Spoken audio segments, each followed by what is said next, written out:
This world can be a challenge when systems we live in do not support how we show up based on race and gender identity. How can therapy be effective with gender fluid individuals or individuals who face racism and discrimination?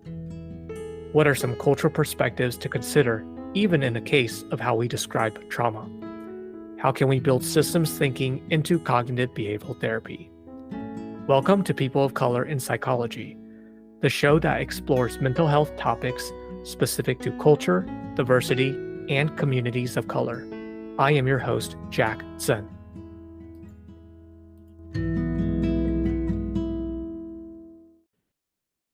We have Dr. Wilson as our guest today. She is a licensed psychologist working in private practice in the Federal Bureau of Prisons. Dr. Wilson specializes in working with clients of color, LGBTQ+, transgender women, and individuals who are gender fluid.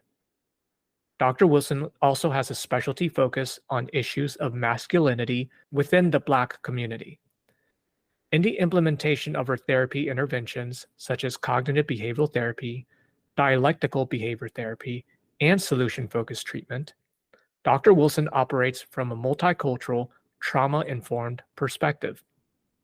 As a biracial Black and Chicana psychologist, Dr. Wilson will be sharing her deep knowledge in working with marginalized populations, those who navigate various intersectionalities, such as being a person of color, spectrum of masculinity, and LGBTQ+ identities.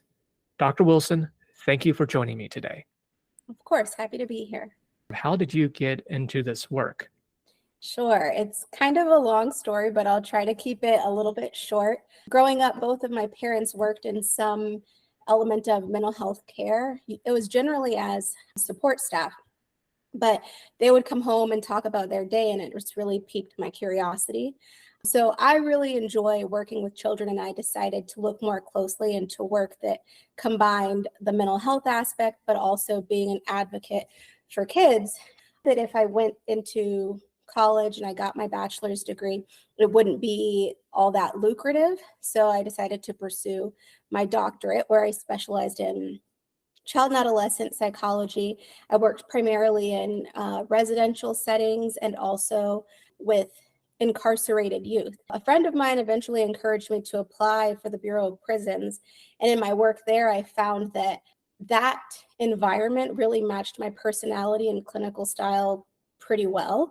I think another added element is that my current job in the BOP, there is a large population of gender nonconforming, transgender, and LGBT inmates.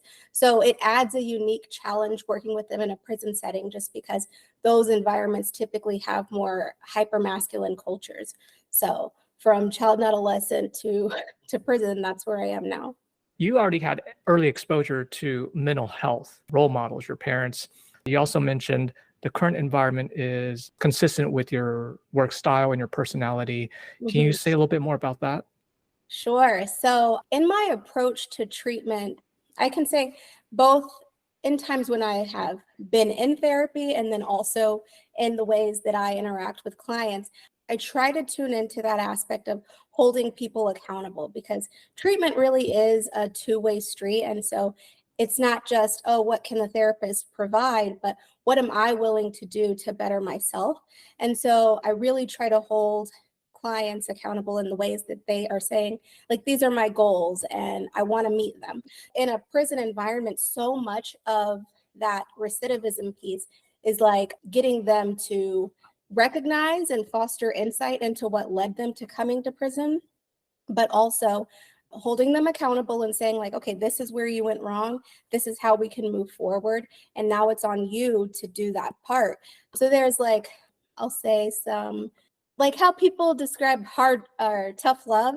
That's kind of my approach when it comes to working in a prison environment, but like that therapeutic kind of tough love.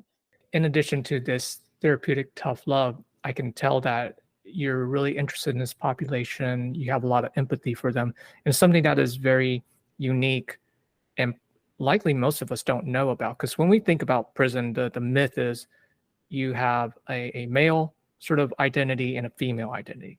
You mentioned gender fluid identity. Can you elaborate more about this particular population? Yeah. So in well, it's not just specific to prison, obviously, but I've seen it both in my private practice and in the prison setting. But the way that it shows up, I think, is a little more challenging in prison because of that hyper masculine culture that they have. So maybe somebody chooses to present as a little more feminine one day, a little more in a stereotypical masculine way on another day.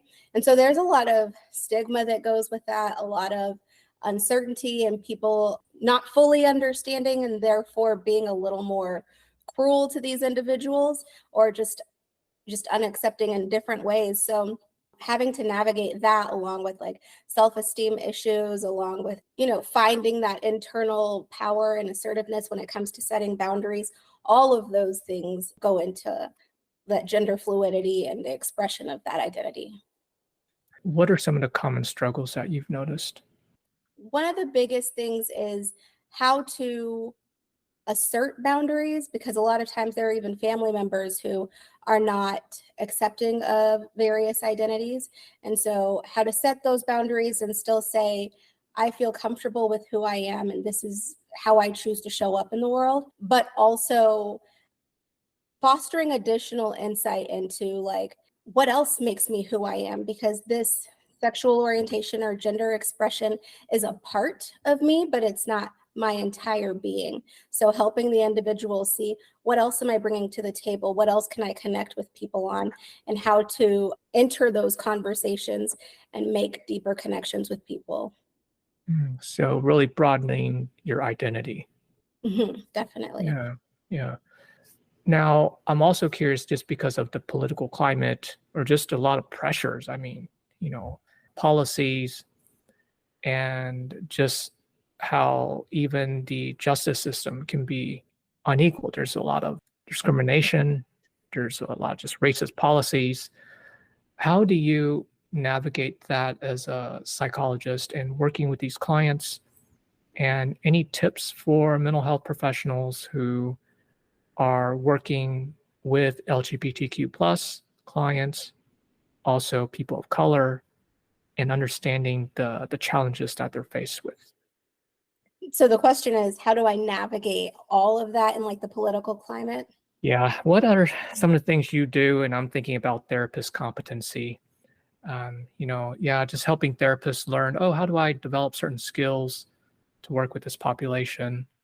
A big piece of it for me is consultation, but also like understanding what are the different identities that I bring to the table because I believe that that really does contribute to how therapy plays out in the room. So insight into, what's going on for me internally really helps to better understand, I think, what's happening for the client. And so when I'm consulting, I can talk about like, this is some of the countertransference that I'm experiencing with this particular client. And then also as a minority, like I have my own personal opinions about the political climate and stuff. And if I'm speaking specifically about prison, it's not always appropriate to process all of my political things with the client and saying like yes, it's cool to align with the client in some ways, but there is a different boundary when it comes to working with inmates. And so, no, it's not always appropriate to have those personal discussions. So that consultation piece is really important as well.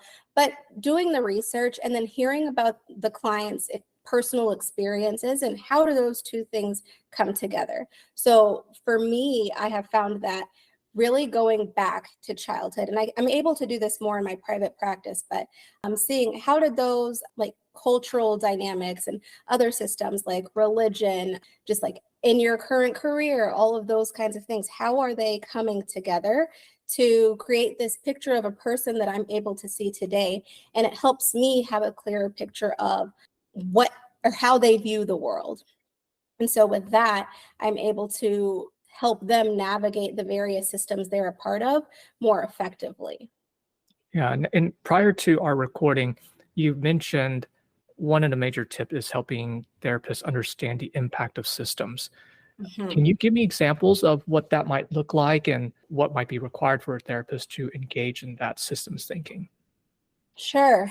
Again, I think like looking at what kinds of systems are at play in your own life. So then you can understand, like, what do I even need to start looking for? And we can do all of the research that we want, but research tends to come, a lot of research, I'll say, tends to come from a somewhat removed perspective. So if I'm able to personalize it, I can see, like, okay, this is how I view religion. And if I'm a person who's also a sexual minority, what does my religion say about my sexual identity? And what does my culture say about my sexual identity? What does my culture say about my race and how I relate to other races? What about, like, my career choice? Is my family accepting of that? Is my workplace accepting of how I show up every day? So all of these systems, I mean, some of them can be accepting of who I am and how I show up. Some of them can be, like, out deliberately unaccepting of those things. And so how do I navigate all of that, I think is crucial to understand. But looking at these various systems, how much time does the person spend within each part of that specific system on a daily or weekly basis? If the majority of their life is spent with people who are accepting of their various identities, it's probably not creating so much of a functional impairment in their life.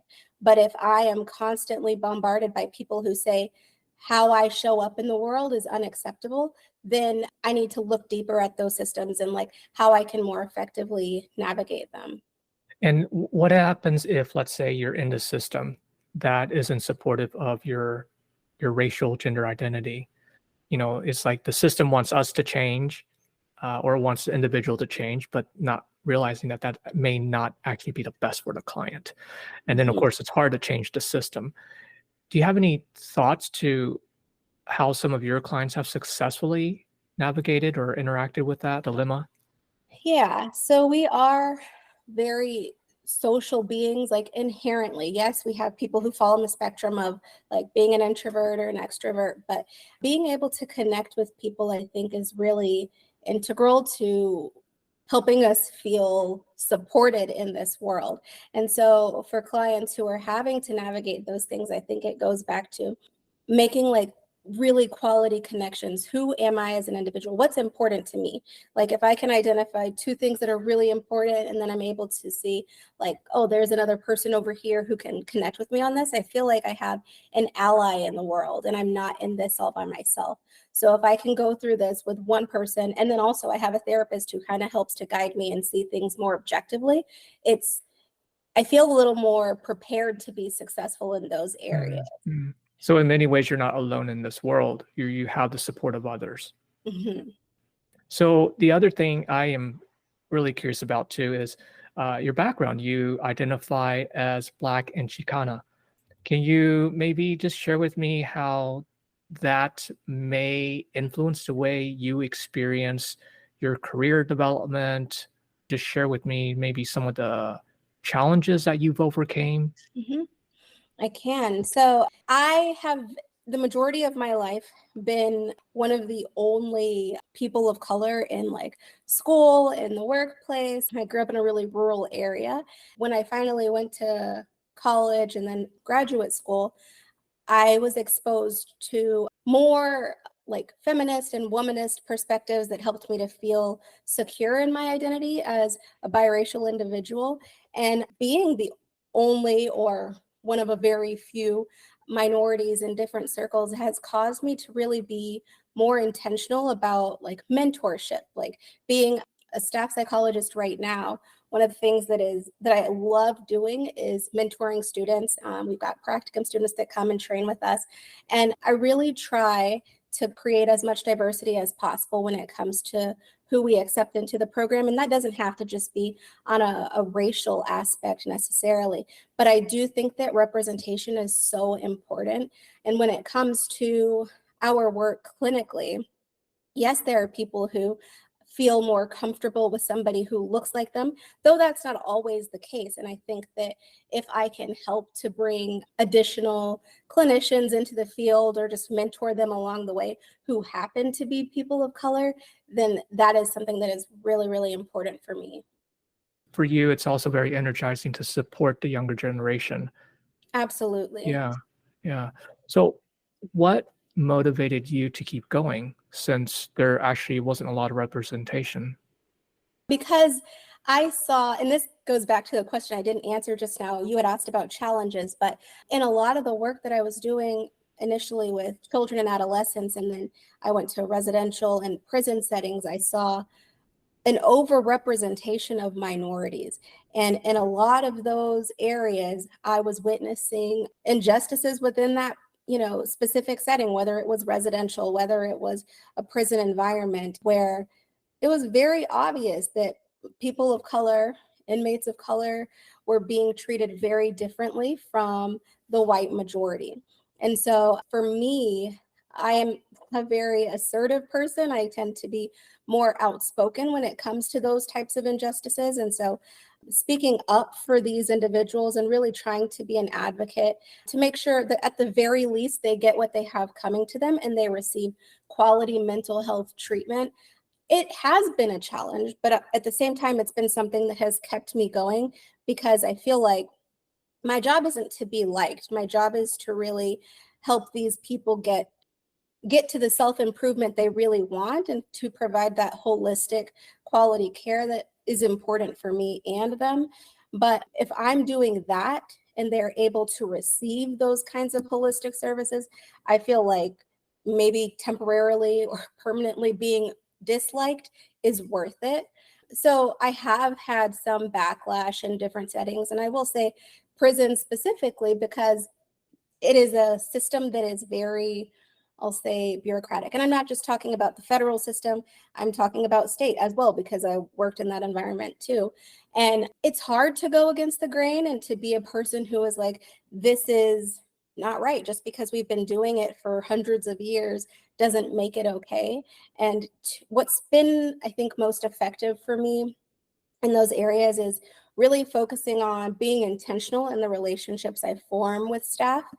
One thing my dad told me growing up, and I don't know why this quote is stuck in my head, but he said, spending quality time with your children makes them more apt to listen to you when you have to speak direction or correction over them.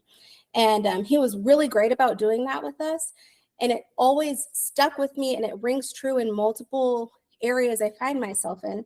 And if I'm going back to the prison environment, not that I view my colleagues and fellow staff members as my kids, but it's so important to form those foundational relationships with them, because there will come a time when I have to go against the grain or give them some type of feedback that is unpleasant.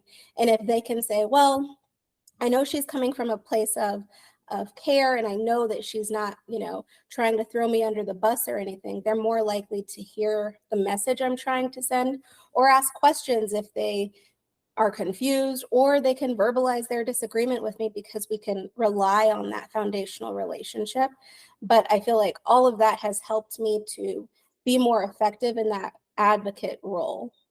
Mm, mm. Really fostering the relationship to help make sure that the clients that you're working with are supported, that their needs are also heard. Yes. Also using the trusted relationship that you have with your colleagues so that y'all can address any disagreements or conflicts.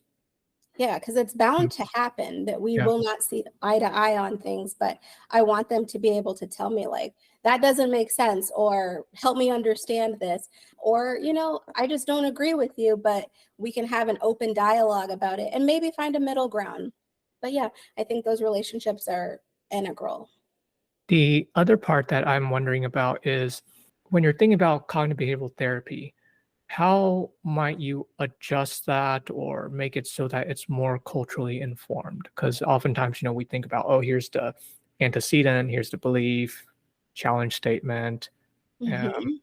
here's your negative core belief, so on and so on. In what way do you use cognitive behavioral therapy so that it is culturally adaptive? So, like you're talking about the negative core beliefs, and the way that we perceive a lot of situations has so much to do with our previous experiences that likely confirmed what our core belief is. And so, spending a little more time dissecting that, like, yeah, I want to look at what evidence you currently have to support that, but also what are the formative experiences that led up to you believing this specific interpretation of the event? So maybe that comes from, oh, well, when I was a kid, I had an aunt who said XYZ, or I had a family member who did this, and that really shaped how I view ABC. Looking beyond just the current situation, going back to those formative experiences and trying to really dissect that core belief and figuring out, like, well, what does my culture say about this, or my upbringing, or again, going back to the different systems, right? If I'm looking at things from a very religious perspective, that might inform how I perceive a certain situation. So, really getting to the core of those beliefs, I think, is important. And do you address any changes in the systems of belief? So, for example, what does religion say, or how might it influence my core belief? How have my parents, what sort of value systems have they instilled in me that influence this core belief? Mhm. What happens if, let's say, my core belief is changing over time and we recognize that it's influenced from a negative standpoint? So, for instance, I mean, just racism. I mean, Yeah, it exists. So, eh, absolutely. yeah, so it exists. So, what do you do if someone has this negative core belief that says, "Well, I can't quite trust the world. I can't quite trust people of authority." I mean, there's some really good reasons for that. Mhm. And so, how do you work with that? Yeah. And I think that also can be a challenge because, again, I have my own personal beliefs about racism. And so, if I have a client who has experienced it, and let's say they have maybe an ambiguous interaction with an individual who is white, but they're perceiving that interaction as racist. Yes, I'm going to ask about the evidence around that event that they have to support it, but then looking at, like, because a lot of times when people have experienced racism, it's easy to see things through that very negative filter of, like, everything is racist or everyone is racist. And that's why I feel this way. And so helping them to see or to remember other situations that weren't racist. Do you have white friends who don't treat you this way? Have you interacted with white strangers in the past week who were not racist to you? What was it about this very specific situation? And that's not to say, like, oh, if I unpack this, then I can stop seeing people as racist, because you're absolutely right. It does exist. And so if the situation turns out to have actually been a racist one, then the question is, like, okay, how do I advocate for myself in that situation? Is it safe to do so? How do I set boundaries around my feelings, my time, my energy, all of that, so that I can not necessarily experience so much racism? But it's hard because that's not really something that you can control. You can't control what other people say and do in response to how you show up in the world. So just helping them to kind of feel more confident in setting those boundaries, and also more comfortable in processing their reactions to it. Like, there's no right or wrong way to feel when it comes to experiences of racism, but I do want to hear everything you're thinking about it, because it helps me to figure out, like, where do we need to go from here. I love that you're hitting this nuance of cognitive behavioral therapy and making it culturally sensitive and aware, because oftentimes there is this push towards, let's understand the negative core belief, let's try to change it. We know it's hard to change it. But what Mhm. happens if we can't change it? Right. Now what? Yeah.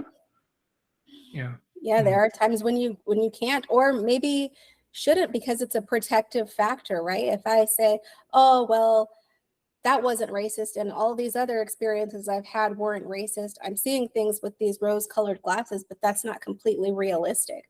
So if I, say, yes, there are racist experiences, however, not every single situation is going to be racist, I'm still able to protect myself, but also I'm not avoiding every situation or refusing to acknowledge the reality of every situation. So you've talked about your work in the prison system. Can you share with us your specialty focus in your private practice? When I initially started my private practice, I had gone into it with the hope of having more clients who are men and are struggling with various issues of masculinity. But it has really surprised me because, like, on my website, and I believe on Psychology Today as well, I have a part about, the majority of my work currently is with men, transgender women, and people who identify among the LGBT spectrum. And so that has been what I've seen a lot of, in addition to, like, I'll say 98% of my clients are people of color. And so I have been really surprised at how many of those individuals identify as a sexual or gender minority. And it really has, for me, highlighted what I think is like a lack of maybe representation or quality care. Also, I'm in Texas right now. That's where I live. And it's a very conservative state that is not that supportive of, various sexual identities and gender identities. So I think it's just really been a pleasant surprise to work with this specific population. And so unintentionally, it's become my primary area of focus. Mm, A very mm. rewarding one, I will add at that. I can see that you're excited, just being surprised actually by the clients that are attracted to your work. Mhm. Yeah, yeah. Speaking of surprises, thinking about just where you're at, your goals, your accomplishments, were there any surprises? Yes, because so I have a friend who is a professor in Florida. And, just periodically we'll have random conversations about what we're doing in our day jobs and stuff like that. And he has asked me to help on a number of projects that really highlight LGBTQ youth and adults in various systems. So most recently, we authored a textbook that's going to be distributed in different college and graduate programs. And so that was never something that I went into it expecting, that like the work I'm doing is rewarding for me individually. It's impactful from the, what my clients tell me, like, I really appreciate this, it's helping me XYZ, but also that my colleagues are like, this is a person I can go to better understand these things and to get the word out there about how to best help these clients. So that's been a nice surprise. Yeah, it never occurred to you that you'd be doing this type of work and in many ways advocating. Right. I expected to be an advocate for marginalized groups, but I thought that advocacy would be geared more towards just the racial minorities. Hmm. Because in school, we did have an LGBT track, so you could specialize in that, like I did with child and adolescents, but I didn't specialize in LGBT treatment. It's just been something that I've gained a lot more competence in along the way through exposure to these individuals. And I'll also say I have my own experience as sexual minority. And so bringing all of that to the table and thinking about like, what are the areas where treatment clinically is lacking? Like, what did I need to see? What does this particular person need to see?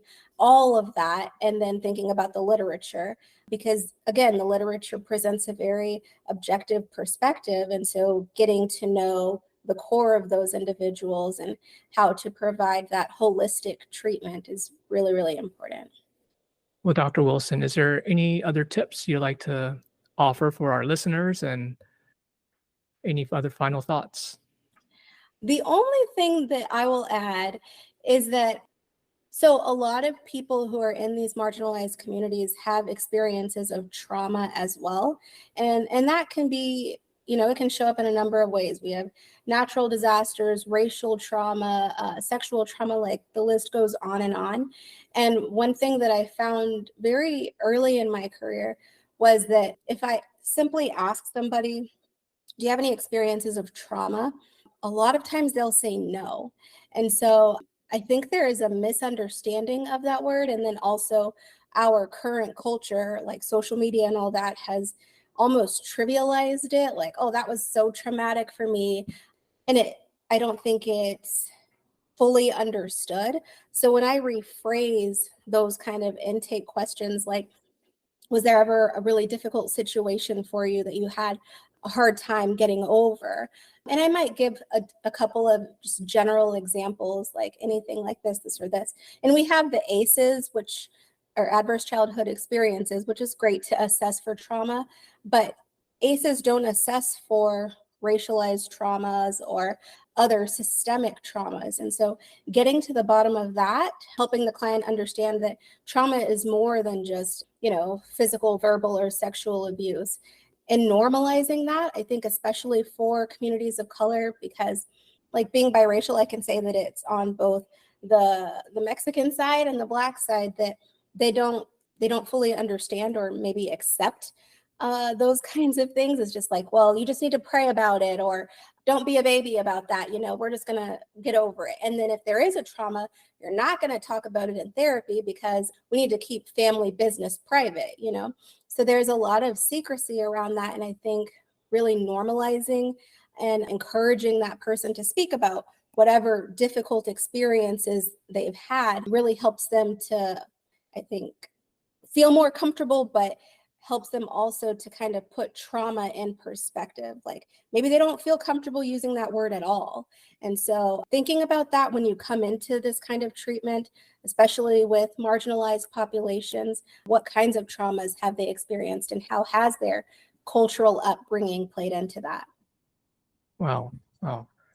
This really, I love that you're thinking about trauma from different layers. You're not just talking about the word itself. What does it mean for the person? Do they even feel comfortable using that word?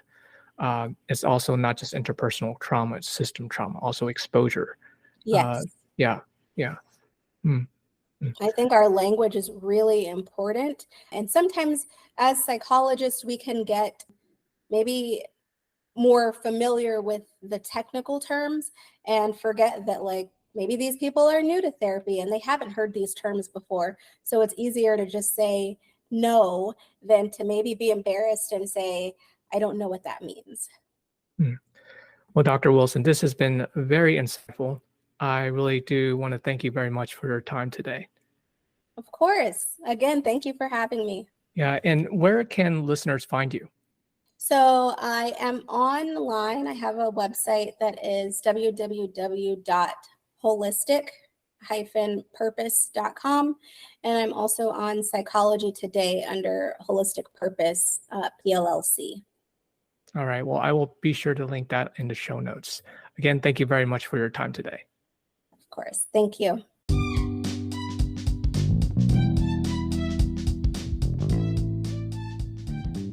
A huge thank you to our listeners. If you like what you've heard, please share and subscribe to our podcast, People of Color in Psychology.